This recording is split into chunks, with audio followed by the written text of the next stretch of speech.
Good evening, my friends. This is Donnie. And Sandra. And we are coming to you from Wake County, W-A-K-E County, which is the Raleigh area. And we are coming to you from Falls Lake. It's Falls Lake Campground. No, Falls Lake State Park. But we're coming to you from, what's the name of it? Holly Point Campground. Okay, Holly Point Campground. And so we have done so many ghost story videos for this county. It amazes me. This is the 5th and final one, number 5. And this is, to me, this is probably the most creepiest one out of all of them that we've done, and the saddest one. It's got quite a history to it. I got this one from NorthCarolinaGhost.com, NorthCarolinaGhost.com, and I've gotten some extra information from some other folks that I will share with you later. And so we're going to hop straight into this thing, and so just let me remind everybody that these ghost stories that I go over, you know, sometimes they can have a little humor to them, and then there's others that have quite a sad background to them, and they're historic. There's a historic significance to these ghost stories that kind of evolve into maybe an urban legend, or they get kind of exaggerated into something else quite differently. And so, but anyhow, Crybaby Lane, and Sandra is going to be hearing about this for the first time. And so when I was looking up the information on this one, it seems like there's a movie or a show, or I think a B-rated show. I saw something where it was called Crybaby Lane. And so I don't believe it has any significance, any tie-ins to this where somebody made something. If they did, they Hollywooded it up. And so, but this one, again, guys, is called Crybaby Lane.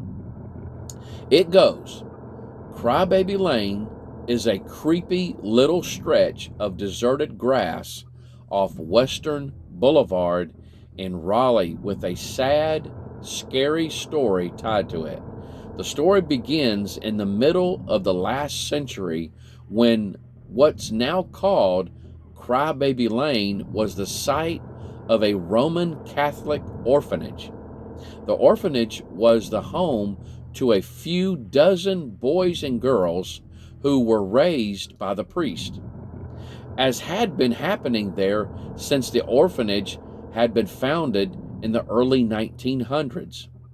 We can assume these orphans lived as orphans did in those days, going to school to learn a useful trade, and once a week during the summers being taken down to swim in the pool at nearby Pullen Park. Since this was a Catholic home, some of the older boys would be studying for the priesthood. For those children without parents, there weren't many options back then. It may not have been a completely happy life, but it was more than it could have been. This all came to a tragic end one night in 1958. Now, I've got 1961 with a question mark also. And so some of the dates don't match up with some of these places I've got information from, but I've got in parentheses, see extra notes. And so we're going to talk about that after this, or after the story that I read. Anyway, when a fire broke out in the orphanage dormitory, the fire spread quickly through the building, and by the time the sleeping children were aware of the smoke and the heat filling the hallways of their only home, it was too late. When the fire department arrived, the building had already been gutted, reduced to burnt beams and flame-broken bricks. Many of the children burned to death in the flames. Months after the fire, when after what remained of the burned orphanage had been torn down and hauled away, the city began receiving complaints from the neighbors that the smell of smoke was still strong in the air, as if the fire was still burning. The smell was so strong that some people would choke when they walked into the field, as if their own lungs were filled up with the smoke.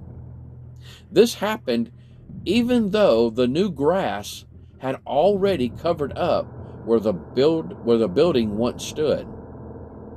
But the smell of smoke was only part of it. There were also the voices. The voices came out of the air, quietly at first, then growing louder. They were the voices of children, children crying, wailing in fear, sadness, and pain. The screams of the orphan children who had died in the fire could still be heard. Now, some of the neighbors thought it was just their minds playing tricks on them. They had been there the night of the fire and had seen and heard these horrible things. They thought that they just couldn't get the awful memories out of their heads. But time passed, and the people who had been there that night all died or moved away. But still, the acrid smell of smoke lingered, and the cries of the children could still be heard. If you go to find this place yourself, you'll see that most of the houses around the field where the orphanage once stood have been abandoned. The place where the orphanage stood is now an empty field. If you hunt through the grass, you'll be able to find the cornerstone, all that's left of the old orphanage. And after you've stood in the field for a few minutes, you'll start to notice that the place has a strange, distinct smell. It's the odor of smoke and burning wood. And if you stay a few minutes more, you'll begin to hear something strange in the air, awful, unearthly sounds, the cries of the children in fear and in pain, children who are lost, but still never able to leave the only place on earth that they ever knew as a home. And not many people will stay much longer than that in the empty field that's come to be called Crybaby Lane. And that is the story as they have it on NorthCarolinaGhost.com. Now, directions to Crybaby Lane. Crybaby Lane is off of Bilyew. It's Bilyew Street in Raleigh. When in Raleigh, drive down Western Boulevard, headed downtown. When you see the convenience store that stands on the edge of Pullen Park on your left, take the next right on that Bilyew, past the State House Apartments, where Bilyew turns to gravel and ends. Park there and walk up the hill on a short, well-worn path. This is Crybaby Lane. Now, here's some extra notes. Now, these notes I got from two sources. One of them I got from the Great Raleigh Trolley. It was from an article called Haunted Raleigh, the ghostly legend of the Nazareth Orphanage on Crybaby Lane. That was one of them. That's one of them that I got. The other one I got from the Association of Paranormal Study.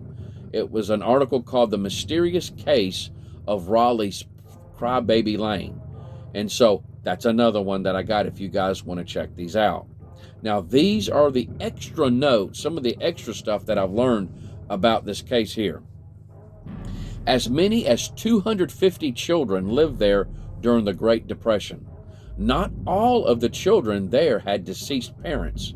Most were there because their parents could no longer afford to take care of them, and that was a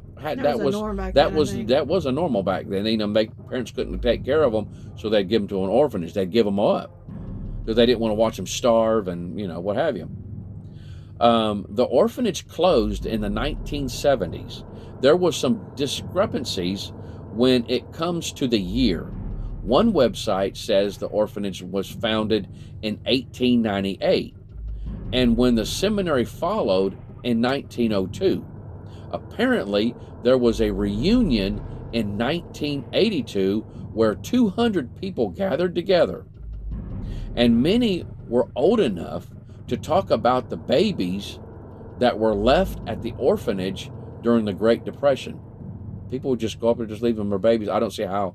Oh my God, I don't see how. That takes a, oh my goodness. So all the children weren't killed in the fire, just some of the children? How many does it From say? what I, well, we'll go through that. But like I said, they had a reunion. And so not all the children had died. Around Dix Park, that's D-I-X Park, at least 20 unmarked graves have been discovered. There are quite possibly dozens or even hundreds more nameless people buried beneath the earth at Dix Park. Who are they? They are a combination of the enslaved persons of Spring Hill Plantation, the forgotten mentally ill that's one group, and the other group was the forgotten mentally ill committed to Dorothea Dix, and the lost orphans who passed away in the fire at the Nazareth orphans. John Gladish and others were buried at the cemetery at the orphanage. But what is really disturbing is that these graves are now unmarked and seem to have totally disappeared. In the early 80s, an NCSU student by the name of Dean Rudrick took walks through the graveyard. He found around 20 or 30 stones with 3 people dying on Christmas Day. He just found them. He's found them on, when I guess there was 3 people dying on Christmas Day on one of them. According to the legend of Crybaby Lane, the fire was started by escapees. See note below. And the note says, I tell you what, I'm going to come back to that. I'm going to come back to that note.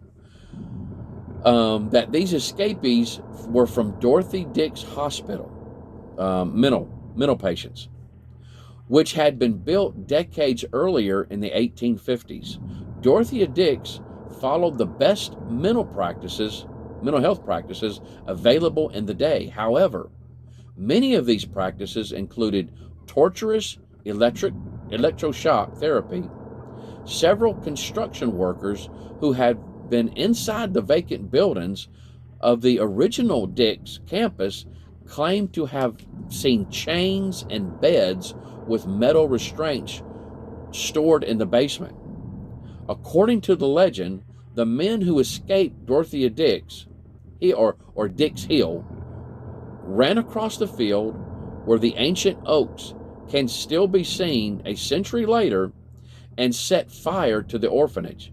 Many children perished in the flames, and their rattling screams and smell of smoke carried all the way to the nearby homes. Now, I'm going to go back to that note that I said when it said it was supposedly started by escapees from Dorothea Dix. It says, so this is information that I got, there is no record of any patients ever escaping from Dorothea Dix to set fires at the orphanage.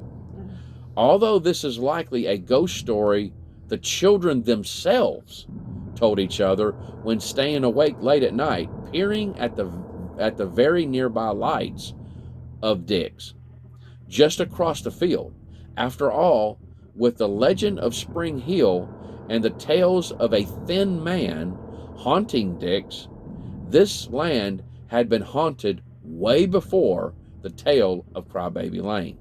And so, that's that little added insight on that part. The fire in 1905 did kill 2 orphans. 3 boys found themselves trapped on the top floor, with several priests laying out soft mattresses on the ground below. One boy jumped, landed on the mattress, and miraculously survived. The next boy missed the mark, slamming into the ground and dying on impact. Gosh. Oh, Matt, I know that's got to be sad. I think I would rather do that though than die from burning alive. Yeah, I'd almost take my chance. A third boy leaped. Half of his body landed on the mattress, and the other half hitting the hard ground. His injuries killed him a few painful days later. The orphanage was haunted by a series of fires. They hadn't had just one, there was a series of them. There was another in 1912 and a final fire in 1961, which finally destroyed the building. In the 1970s, the burnt husk of the enormous orphanage still stood in the field, where NC State students and young adventurers would explore in the dark and add to the ghostly legends. As more and more houses and apartments built up along that Bilyeau Street, Avant Ferry, and Western Boulevard, more people began experiencing frightening occurrences. Citizens often complained of hearing the sounds of children screaming and crying from the abandoned orphanage. It says whenever the ghostly crying occurred, it was always accompanied by the strong smell of sulfur, fire, and burning flesh. For decades, their graves could be found on the grounds where the Nazareth Orphanage once stood. However, as developers moved through the area, expanding Centennial Campus, the graves have been lost. The headstones have been moved all together, leaving no precise marker by which to survey for the buried boys. Historians are uncertain whether or not the bodies were exhumed and carried to the Catholic diocese in New Bern, or whether they are now just another pair of unmarked, unnamed bodies beneath the land surrounding Dix Park. People exploring the building's remains often notice shadow figures and streamers, often claiming to see the faces of Catholic nuns looking out of the highest windows. That would be creepy. And that is all the information that I have on Crybaby Lane. And so it's why didn't we go there? I don't know. You can go there. You can. There's there's pictures that I've shown through this thing, and so it's one of those things that I don't know if they do any type of ghost tours or anything like that. That would be really cool. That would be a wild place to do that. I'm not sure. Some of this information is several years old. Some of it is more up to date, but I don't know if they've have done any more building to it. If some of these areas are neighborhoods, and so I guess you'd have to do your homework to find out if you would even be trespassing on anybody's land. And so, but it would be one heck of a ghost tour to take if somebody could do, if somebody had some information and could do like some type of presentation on the place. And but at any rate, my friends, Crybaby Lane. Crybaby Lane. Check it out online. See if you can find out some more cool information on it. It seems to be a ghost story that has an actual historic significance to it. But you guys take care. We love you. And y'all have a great day. Bye-bye. Bye-bye.